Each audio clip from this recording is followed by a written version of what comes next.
গেল জুলাই আগস্টে ছাত্র জনতার অভ্যুত্থানে আওয়ামী লীগ সরকারের পতনের পর হত্যাসহ বিভিন্ন অভিযোগে দায়ের করা মামলায় এ পর্যন্ত 131 জন ভিআইপিকে গ্রেপ্তার করা হয়েছে। তাদের মধ্যে 7 জানুয়ারি পর্যন্ত দেশের 15টি কারাগারে থাকা 108 ভিআইপি বন্দীকে ডিভিশন সুবিধা দেওয়া হয়েছে।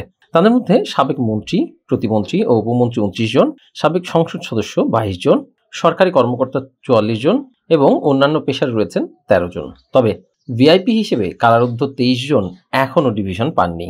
কারা সূত্রে জানা গেছে, আদালত বা জেলা ম্যাজিস্ট্রেটের অনুমোদন সাপেক্ষে ডিভিশন 1 ও ডিভিশন 2 দেওয়া হয়।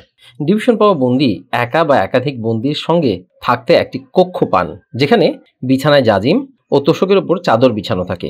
একটি করে চেয়ার ও টেবিল সুবিধাও থাকে। বন্দী বা বন্দীদের জন্য আলাদা শৌচাগারও থাকে। বন্দীকে প্রতিদিন একটি করে বাংলা ও ইংরেজি পত্রিকা দেওয়া হয়। তাছাড়া সরকারের অনুমোদন সাপেক্ষে ভিআইপি বন্দির রুমে টেলিভিশন থাকে, আলাদা রান্নার ব্যবস্থাও থাকে। নির্ধারিত বরাদ্দের টাকায় বন্দি নিজের পছন্দের খাবার রান্নার জন্য বলতে পারেন। ডিভিশন পাওয়া বন্দির তত্ত্বাবধানে একজন কয়েদিকে দায়িত্ব দেওয়া হয়। 15 দিন বা 1 মাসে স্বজনদের সঙ্গে একবার সাক্ষাৎ করতে পারবেন তিনি। বর্তমানে দেশের বিভিন্ন কারাগারে ডিভিশন পাওয়া বন্দী হিসেবে আছেন ক্ষমতাচ্যুত প্রধানমন্ত্রী শেখ হাসিনার ঘনিষ্ঠজন হিসেবে পরিচিত দীপু মনি, শাহজাহান খান, আনিসুল হক, লেফটেন্যান্ট কর্নেল অবসরপ্রাপ্ত মোহাম্মদ ফারুক খান, সালমান এফ রহমান, ডক্টর তৌফিক ইলাহি চৌধুরী, গোলাম দস্তগীর গাজী, টিপু মুন্সি, নুরুল মজিদ মাহমুদ হুমায়ুন, আমির হোসেন আবু, আব্দুর রাজ্জাক, নুরুল ইসলাম সুজন, ইঞ্জিনিয়ার মোশাররফ হোসেন, আসাদুজ্জামান নূর, কামরুল ইসলাম, সাধন চন্দ্র মজুমদার, ইমরান আহমেদ, ক্যাপ্টেন অবসরপ্রাপ্ত এবি তাজুল ইসলাম ও রমেশ চন্দ্র সেন।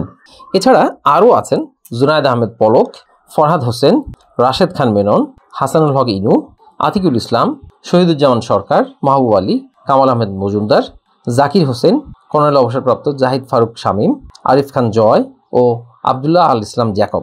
প্রাপ্ত তথ্য বলছে, ডিভিশন পাওয়া তালিকায় আরও আছেন আব্দুস শহীদ, আসম ফিরোজ, শামসুল হক, ধীরেন্দ্র দেবনাথ শম্ভু, শাহজাহান ওমর, নারায়ণ চন্দ্র চন্দ, আব্দুল সালাম মুর্শিদি, সৈয়দ সায়েদুল হক সুমন তথা ব্যারিস্টার সুমন ও দিলীপ কুমার আগরওয়াল।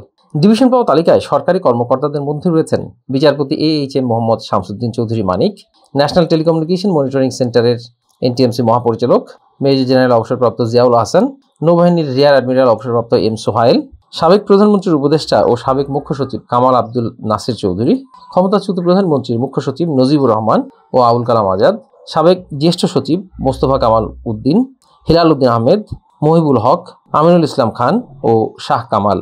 এই তালিকায় আরও আছেন সাবেক সচিব মেজবাহ উদ্দিন, জাহাঙ্গীর আলম, শমশের মুবিন চৌধুরী, সাবেক অতিরিক্ত অ্যাটর্নি জেনারেল মেহেদি হাসান চৌধুরী, সাবেক IGP চৌধুরী আবদুল্লাহ আল মামুন ও OKM শহীদুল হক, ঢাকা মহানগর পুলিশের সাবেক কমিশনার মোহাম্মদ আসাদুজ্জামান মিয়া, বাংলাদেশ ডেটা সেন্টারের সাবেক মহাপরিচালক তারেক M বরকতুল্লাহ, অতিরিক্ত উপমহাপরিদর্শক মশিউর রহমান, সোনালী ব্যাংকের সাবেক উপব্যবস্থাপনা পরিচালক তথা DMD মাইনুল হক, বেসিক ব্যাংকের GM মোহাম্মদ আলী চৌধুরী। জানা গেছে, কারা ডিভিশনে আরও আছেন DMPর সাবেক উপকমিশনার মোহাম্মদ জসিম উদ্দিন মোল্লা, পুলিশ কর্মকর্তা মোহাম্মদ রফিকুল ইসলাম, পুলিশ সুপার আবদুল্লাহ আল কাফি, র্যাবের অতিরিক্ত পুলিশ সুপার মোহাম্মদ আলেপ উদ্দিন, যাত্রাবাড়ি থানার সাবেক OC মোহাম্মদ আবুল হাসান ও গুলশান থানার সাবেক পুলিশ পরিদর্শক মোহাম্মদ মাজহারুল ইসলাম। ডিভিশন পাওয়া বন্দীরা কারাবিধি অনুযায়ী সব ধরনের সুযোগ সুবিধা পাচ্ছেন বলে কারা সূত্র জানিয়েছে। তবে আবেদন করলেও আদালত অনুমোদন না দেয়ায় এখনও ডিভিশন সুবিধা পাননি 23 ভিআইপি বন্দী। তাই তাদেরকে সাধারণ বন্দী হিসেবেই কারাগারে থাকতে হচ্ছে।